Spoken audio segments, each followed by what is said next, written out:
અપક્ષ તરીકે હું ધારાસભ્ય વાઘોડિયાનો બન્યો.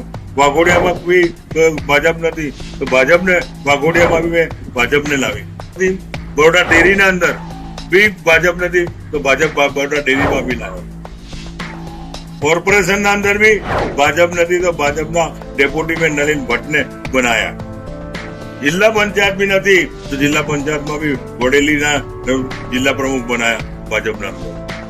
આટલું બધું વિકાસ કરીને આટલું કાર્ય કરીને નીચેના માણસોને પેટમાં તેલ રેડાયું.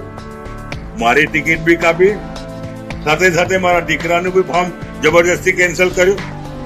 ભારતીય જનતા પાર્ટીના અંદર 6 મહિના જેલ કાપીને આવ્યો હું.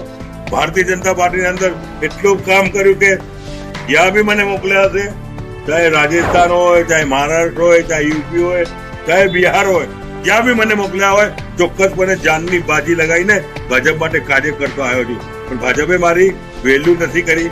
ભાજપના નીચેના કાર્યકર્તા હોય આવું કાર્ય કર્યું છે.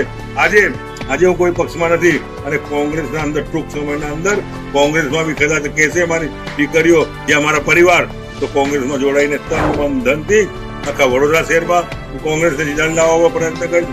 ત્રણે પેનલો તો જીતે છે, એમાં કોઈ શંકાનો વિસ્તાર નથી. 14, 15 ને 16